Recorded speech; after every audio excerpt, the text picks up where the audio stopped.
আসসালামু আলাইকুম ওরহমতুল্লাহি ওবারাকাতুহু। আজকে আমরা আসুন শুদ্ধভাবে কোরআন শিখি কারিকুলামের 13তম পার্ট ওয়াজিব গুন্নাহ নিয়ে আলোচনা ও অনুশীলন করব ইনশাআল্লাহু তাআলা।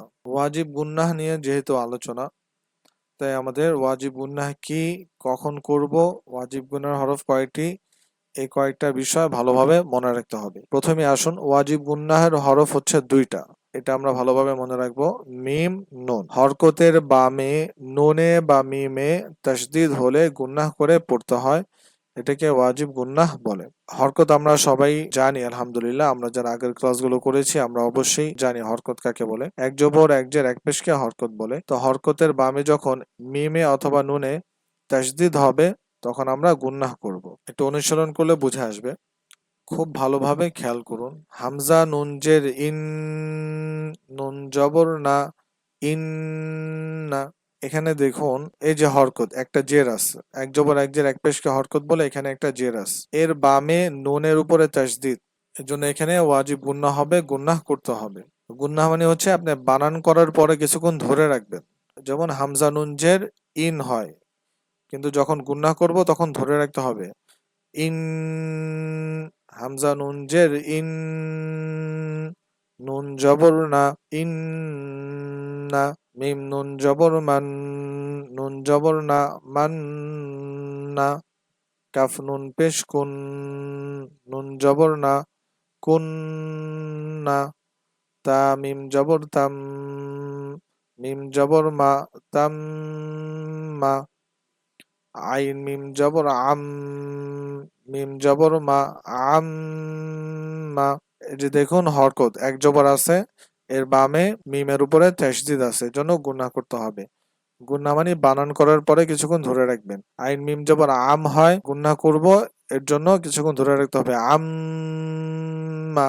লাম মিম জবর লাম, মিম আলিফ দুই জবর মান, লাম মান। জিম মিম জবর জাম, মিম আলিফ দুই জবর মান, জাম মান। এখানে যদি আমরা থামি তাহলে কি হবে? লাম মা, জাম মা। কিভাবে থামতে হয় সেটা নিয়ে আমরা একটা ক্লাস করেছিলাম, সেখানে বলা আছে যে হরফে থামা হবে ওই হরফে যদি দুই জবর হয় সেখানে এক আলিফ টানতে হবে। সেই হিসাবে এখানে যদি আমি থামি তাহলে এক আলিফ টানতে হবে। লাম মা, জাম্মা। হামজা নুন জের ইন, নুন জবর না, ইন না। মিম আলিফ জবর মা, ইন না মা। হামজা নুন জের ইন, নুন জবর না, ইন না। হা মিম পেশ হুম, ইন না হুম। হামজা নুন জের ইন, নুন ইয়া জের নি, ইন্নি। তাসদিদের নিচে এমন দাগ থাকলে এটা হবে জের, কিন্তু আপনারা যখন কোরআন শরীফ পড়বেন তখন হরফের নিচেই জেরটা দেওয়া থাকবে। হামজা নুন জের ইন, নুন জবর না, ইন না। কাফ মিম পেশ কুম, ইন না কুম। জিম নুন জের জিন, নুন জবর না, জিন না। তা দুই পেশ তুন, জিন্নাতুন। জিম জবর জাহা, নুন জবর হান, জাহান। নুন জবর না, জাহান্না। মিম পেশ মু, জাহান্নামু। আর যদি এখানে আমরা থেমে যাই তাহলে কি হবে? জাহান্নাম। কারণ যে হরফে থামা হয় ওই হরফে যদি দুই জবর ছাড়া অন্য কিছু থাকে সেক্ষেত্রে জজম হয়। আবার এখানে যদি থেমে যাই তাহলে এই গোলতাটা হা হয়ে যাবে এবং জজম হবে। জিন্নাহ, এভাবে থামতে হবে। ওয়াও নুন জবর ওয়ান, নুন আলিফ জবর না, ওয়ান না। সিন জের সি, ওয়ান না সি। এই সিনে যদি থামি তাহলে এখানে তিন আলিফ টানতে হবে, কারণ নিয়ম হচ্ছে মাদের হরফের বামের হরফে থামলে তিন আলিফ টেনে পড়তে হয়। ওয়ান নাস।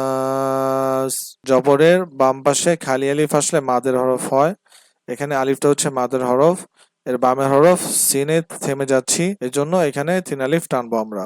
ওয়ান নাস। ওয়াও নুন জবর ওয়ান, নুন জবর না, ওয়ান না। বা ইয়াজের বি, ওয়ান না বি। ইয়াজের ই, ওয়ান নাবি, ওয়াও নুন জবর ওয়ান, নুন জবর না, ওয়ান না, হা আলিফ জবর হা, ওয়ান নাহা, র জের রি, ওয়ান নাহারি, থামলে হবে ওয়ান নাহার, তিন আলিফ টান হবে। এই যে এখানে যে নিয়মটা ছিল এখানে একই নিয়ম, জবরের বাম পাশে খালি আলিফ মাদের হরফ, আর মাদের হরফের বামের হরফে থামলে তিন আলিফ টানতে হয়। যেহেতু রয়ে আমরা থেমে যাচ্ছি এজন্য এখানে আমরা তিন আলিফ টানবো। ওয়ান নাহার, যদি থামি তাহলে তা জবর তা, মিম নুন জবর মান, তামান, নুন ইয়া খারা জবর না, তামান্না। আপনারা চাইলে শুধু নুন খারা জবর নাও পড়তে পারেন। তামান্না, জিম নুন জের জিন, নুন জবর না, জিন না, তা দুই পেশ তুন, জিন্নাতুন, আর থামলে হবে জিন্নাহ। আমরা জানি গোল দিয়ে থামলে সেটা হা হয়ে যায়, আর যে হরফে থামা হয় সেটা তো জজম হয়ে যায়। তো দুইটা নিয়ম এখানে প্রযোজ্য হবে। হামজা লাম জবর আল, মিম জা পেশ মুজ, আল মুজ, জা মিম জবর জাম, আল মুজাম, মিম জের মি, আল মুজাম্মি, লাম পেশ লো, আল মুজাম্মিলো। এখানে খেয়াল করুন মিম জাকে ধরেছে কারণ জার উপরে তাসদিদ, যা আবার মিমকে ধরেছে কারণ মিমের উপরে তাসদিদ। এগুলো খুবই সহজ যদি একটু খেয়াল করা যায়। আল মুজাম্মিলু,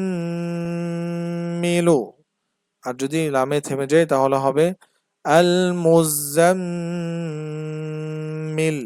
হামজা নুন জবর আন, নুন জিম জবর নাজে, আন নাজে, কলকলা হবে। মিম সা পেশ মুস, আন নাজে মুস, সা আলিফ জবর সা, আন নাজে মুসা, কফ জের কি, النجم الثاقي، বা পেশ বু, النجم الثاقب। যদি থামি তাহলে, যদি থেমে যাই তাহলে হবে النجم الثاقب, কলকলা হবে কারণ যে হরফে থামা হয় ওই হরফটা জজম হয়ে যায়, আর বায়ে জজম হলে এখানে কলকলা করতে হয় কারণ হচ্ছে বাটা হচ্ছে কলকলার হরফ। কলকলা হরফ পাঁচটি, কফ ত বা জিম দাল, সেখানে বাও আছে। অনেকের নাম আমরা সাকিব রাখি, বাংলায় সাকিব বলি। সাকিব, সাকিব মানে হচ্ছে উজ্জ্বল, নাজম মানে হচ্ছে তারা, উজ্জ্বল তারা বা উজ্জ্বল নক্ষত্র। তো এই ছিল আজকের ক্লাসটি। আমরা যারা আগের ক্লাসগুলো করি নাই ভালোভাবে আগের ক্লাসগুলো করে নিব, ইনশাআল্লাহ অনেকটা সহজ হয়ে যাবে কোরআন শরীফ তেলাওয়াত, এবং শুদ্ধভাবে করতে পারবো। কোথায় গুণনা হবে, কোথায় টান হবে, কখন গুণনা করব, কখন টান দিব, এই বিষয়গুলো আমাদের কাছে একেবারে স্পষ্ট হয়ে যাবে। আল্লাহ তাআলা আপনাদের সকলকে সুস্থতার সহিত নেক হায়াত দান করুন। আসসালামু আলাইকুম ওয়া রাহমাতুল্লাহি ওয়া বারাকাতুহু।